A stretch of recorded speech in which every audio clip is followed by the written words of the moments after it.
நான் கதைக்கிறது பாராளுமன்றத்தில் வெளியே வரக்கூடாது எதிர்பார்க்கிறேன். டிசிசி மீட்டிங் வந்து எலெக்ஷன் கோல் பண்ணி நாற்பது வைக்கிறது. பட் நீங்க சட்ட நடவடிக்கைகள் எடுத்துக்கொள்ள இருக்கிறீங்களா? அது என்ன இருக்கு, 1.5 கோடிக்கு மேல வேணும், வழக்கு எடுக்க மாட்டோம். அவ்வளவு வழக்கு எடுக்க ஏறி இறங்கணும். அப்ப நான் பாக்குறேன்னா 3 கிலோமீட்டருக்கு தான் காசு இருக்கு. ஆனால் 300 கிலோமீட்டர் ரோட்டை நாங்கள் போட போறோம்ன்ற வாக்குறுதிகளையும் வழங்கிய அரசாங்கம். உங்களுக்கு தெரியும், இந்தியன் மீட்டிங் நான் வந்திருக்காட்டி சப்பண்டு போயிருக்கும். தமிழரசு கட்சியின் வேட்பாளர் நினைக்கிறேன். என்ன நல்லூர் பிரதேச சபையில ஒருங்கிணைப்பு கூட்டம் நடந்தது. கௌரவ பாராளுமன்ற உறுப்பினர் ரஜீவன் அவர்கள் தலைமை தாங்கினவர். அதுல வந்து பாராளுமன்ற உறுப்பினர் மற்ற 2 பேரும் என்பிபியில் 2 பேரும் வந்திருந்தவ. முக்கியமா வந்து அவை ஒரு ஷெடியூல் ஒன்று வச்சிருந்தவ. நல்ல விஷயம், டிஎஸ் வந்து ஒரு நல்ல வடிவா கோஆர்டினேட் பண்ணி அதை செய்திருக்கிறா. நல்லூர் பிரதேசங்கள் இருக்கிற எங்கெங்க எந்தெந்த பிரதேசங்கள்ல வந்து என்னென்ன காணாது, என்னென்ன குறைபாடுகள் இருக்கு அந்த வடிவா போட்டிருக்கிறோம். அவை அதுல முக்கியமா இந்த ரோட்டு சம்பந்தமாக கதைக்கப்பட்டது. மொத்தம் வந்து எங்கண்ட வடக்கு மாநிலத்துக்கு 5000 மில்லியன். அதில் ஒரு டிஸ்ட்ரிக்ட் பார்த்தீங்கன்னா 5 பிரிச்சா 1000 மில்லியன். அதில் 1000 ஒரு 15 பிரதேச சபை இருக்கு. அப்போ அதே 1000 15 பிரிச்சாலும் 66 இன்னும் தான் வரும். 1 கிலோமீட்டர் போடுறதுக்கு 20 மில்லியன் வேணும் ரோட். அப்போ 3 கிலோமீட்டர் ரோட் போடுறதுக்கு இந்த மினக்கட்டு விடிய 9 மணிலேருந்து 12 மணி வரைக்கும் 3 கிலோமீட்டர் ரோட்டை இப்படி போடுற 3 கிலோமீட்டருக்கு தான் காசு இருக்கு. ஆனால் 300 கிலோமீட்டர் ரோட்டை நாங்கள் போட போறோம்ன்ற வாக்குறுதிகளையும் வழங்கிய அரசாங்கம் அந்த இதையும் செய்திருந்தது. உண்மையாகவே டிசிசி மீட்டிங் வந்து எலெக்ஷன் கோல் பண்ணி நாற்பது வைக்கிறது. பட் மக்களோட எதிர்காலம் கருதி அதை நாங்கள் ரிஜெக்ட் பண்ணல என்றால் கட்டாயம் வைக்க வேண்டிய உண்டு. அதில் அந்த போலி வாக்குறுதிகள் கொடுக்கப்படுறது தான் எனக்கு பிரச்சனை. என்றால் இப்போ எங்கள்கிட்ட இருக்கிறது 66 மில்லியன் என்றா, அதுக்கு 20 மில்லியன் ஒரு ரோட் போடலாம்ன்றா எங்களுக்கு 3 கிலோமீட்டர் ரோட் தான் போடலாம். இப்போ இந்த 3 கிலோமீட்டர் ரோட் தான் போடலாமன்றதை மக்களுக்கு நான் சொல்ல போகிறது இல்லை. நாங்கள் உங்களோட ப்ரொபோசல் தாங்க, உங்களோட ப்ரொபோசல் தாங்க வேண்டிய ப்ரொபோசல் அவ்வளோ எங்களோட டோட்டல் பட்ஜெட்டை விட கூட இலங்கையின் மொத்த பட்ஜெட்டை விட இன்றைக்கு நல்லூர் பிரதேச சபையில் வேண்டிய ப்ரொபோசல் கூட. இது இந்த ரியாலிட்டி என்னென்றால் இது வந்து உண்மையாகவே எலெக்ஷனை நோக்கம் கொண்டு தான் இந்த மீட்டிங்கள் படப்படந்து பயப்படுது.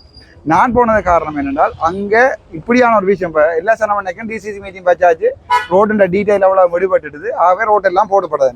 3 கிலோமீட்டருக்குரிய ரோட்டுக்கு தான் காசு தந்துருக்கப்போ. ஆனால் எங்களுக்கு கிட்டத்தட்ட 30-40 கிலோமீட்டர் நல்லூரில் மட்டும் போடணும். எம்சி ரோட்டுகள், ஆர்டிஏ ரோட்டுகள், ஆர்டிடி ரோட்டுகள் எல்லாம் போடுறோன்னா கிட்டத்தட்ட எங்களுக்கு 1000, 2000, 3000 மில்லியன் நல்லூர் பிரதேச சபைக்கு மட்டும் வேணும். இப்போ அதை மக்களுக்கு தெளிவுபடுத்துகிற நாங்கள் காலங்காலம் அரசியல்வாதிகள் என்ன செய்கிறது, எல்லா ப்ரொபோசலையும் தாங்க, உங்களோட பிரச்சனையில சொல்லுவோம், நான் பார்க்குறேன் கூட அப்படியே வேண்டி வைக்கிற வழியாக அது எலெக்ஷன் முடிய வேலை முடிஞ்சிடும். என்ன நான் வந்தக்கூடிய முக்கியமான காரணம் வந்து அது மக்களுடைய அந்த கோரிக்கைகள் வந்து சரியாக நடக்குதா இல்லையான்னு பார்க்குறதுக்கு.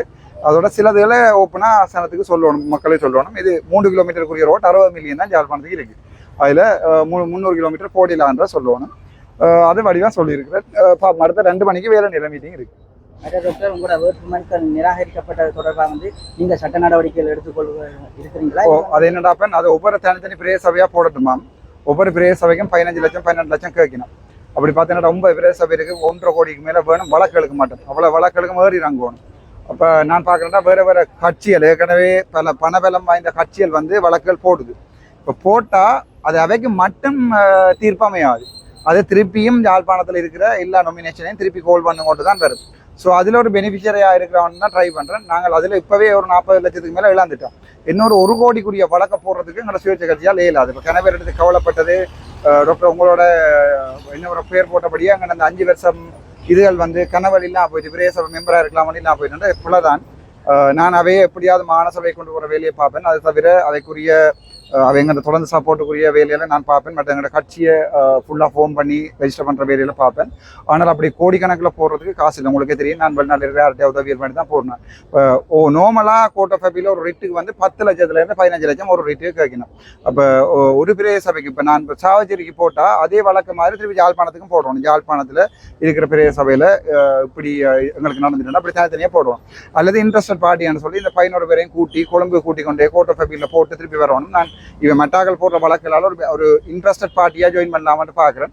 அதுக்குரிய காசுகள் எதுவும் கேட்டுச்சுன்னா மட்டும் எங்களால் கொடுக்கல் கொடுப்போம். பட் நாங்கள் அதில் என்னென்றால் அந்த சர்க்குலர் வந்து மீடியா ரீலீஸ் அடிச்சிருக்கணும் 16ஆம் தேதி 3ஆம் மாதம். ஸோ அதை சொல்ல போயின்னா தாங்கள் மீடியாவில் ரிலீஸ் பண்ணிட்டோம். அதால் சர்க்குலரை வந்து ஒன்றும் செய்யலாண்டு.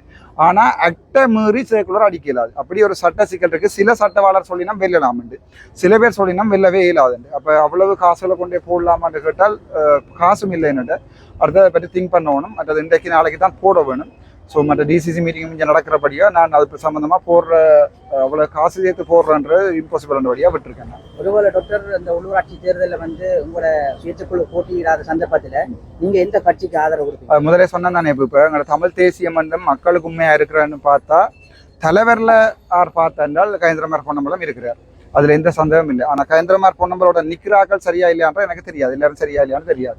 ஆனால் ஒரு மாற்றீடு இப்போ உதாரணத்துக்கு நான் இல்லைன்னா மாற்றீடு யாருன்னு கேட்டால் நான் சொல்வேன் எனக்குரிய வாக்கள் எல்லாத்தையுமே பருத்தத்துறை பிரதேச சபை தவிர்ந்த மித்த எல்லா இடத்துலையும் யாழ்ப்பாணத்தில் கயந்திரமார் பொன்னம்பலம் அவருடைய இதுக்கு போடுங்கொண்டு நல்லா சொல்லிடு.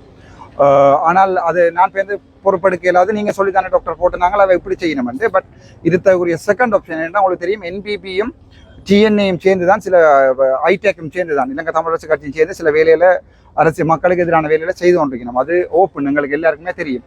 எங்கள்கிட்ட ரிஜெக்ட் பண்ணினதுலேருந்து இப்போ 3ஆம் மாதம் 16ஆம் தேதி எலெக்ஷன் கோல் பண்ண அப்புறம் ஒரு சர்க்குலர் ரிலீஸ் பண்ண தேவையில்லை.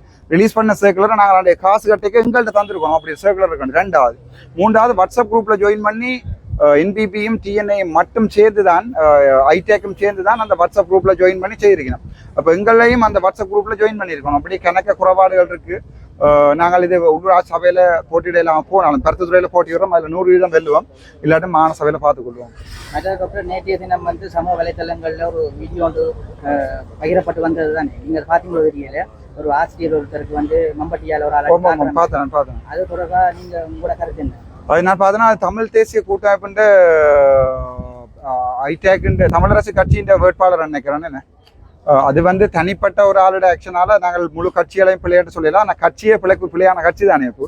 ஸோ அதுக்குரிய சின்ன எக்ஸாம்பிள் ஒரு பானை சோத்துக்கு ஒரு சோறு பதம் வந்து நாங்கள் எடுத்துக்கொள்ளாமல் நினைக்கிறேன். அது மக்களுக்கு விளங்கும். ஏனென்றால் உங்களுக்கு வடிவா தெரியும், நாங்கள் பரம்பரை கட்சி என்று உருவாக்கி வச்சிருக்கிற தமிழ் தேசிய கூட்டமைப்பு அல்லது வந்து தமிழரசு கட்சி ஏற்கனவே பிளான் பண்ணி டிசைட் பண்ணியிருந்தோம். மனரோட சேர்ந்து மக்களுக்கு இந்தியாவில் கூக்குற மாதிரி கூக்குரல் இட்டு கொண்டு உங்களுக்கு தெரியும் பாராளுமன்றத்தில் எங்களுடைய அமைச்சர் பான சத்தியலிங்கத்தை சபாநாயகரே எல்லா கமிட்டிக்கும் தலைவராக போட்டிருக்காரு. அப்படி சபாநாயகர் ஒரு இடமே நாமினேட் பண்ணுறதில்ல. எதிர்கட்சி கொடுத்தா எதிர்கட்சியில இருந்த ஒரு ஆள் தான் நாமினேட் பண்ணுவாங்க. இப்போ உங்களுக்கே தெரியும் சபாநாயகர் விரும்பி தான் இவர் எடுத்து போட்டிருக்காங்க. அதுக்கடுத்து ஏன் அதை போட்டேன்டா சுமந்திரன் இப்போ இவர் சத்தியலிங்கம் போய்க்கல அந்த அவ்வளவு தலைவராகவும் சுமந்திரன் போயிருக்க போறார்.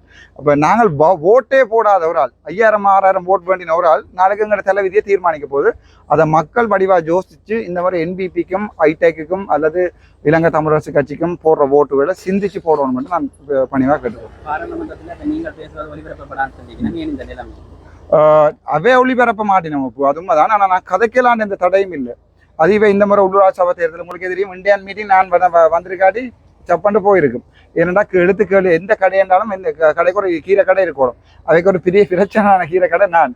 அப்போ அவை நான் கதைக்கிறத பாராளுமன்றத்தில் வெளியே வரக்கூடாது எதிர்பார்க்கணும். நான் பாராளுமன்றத்தில் கதைக்கிறது சிங்கள மக்களும் கேட்பினோம். அப்போ போன முறை நான் கதைச்ச விஷயம் இது வந்து ஒரு நாடு ஒரு சட்டம் இருக்கணும், இங்கே 10 பேருக்கு 10 சட்டம் இருக்கக்கூடாதுன்ற கதைச்சதை சிங்கள மீடியா போட்டு எதிர்கட்சி தலைவராக வரக்கூடிய ஒரே ஒரு இது இருக்கிறது அவனுக்கு மட்டும்தான் அவன் தான் துணிஞ்சு கதைக்கிறான்னு கூட கமெண்ட் பண்ணியிருந்தது. ஸோ அது திட்டமிட்ட ரீதியில் எங்களோட ரஜீவன் அவர்களுடைய தோழர் விமல் ரத்நாயக வந்து சுவஸ்தி அருள்லிங்கத்தை பற்றி நான் கதைச்சினா ஒரு பொய் முறைப்பாடுன்ற செய்து அதுக்கப்புறம் அவேண்டால் தானே பாராளுமன்ற சபாநாயகர் அவையே பிளான் பண்ணி இந்த வேலையை செய்திருக்கணும். அது தமிழ் மக்களுக்கு வடிவா தெரியும். அப்போ சரிதான்.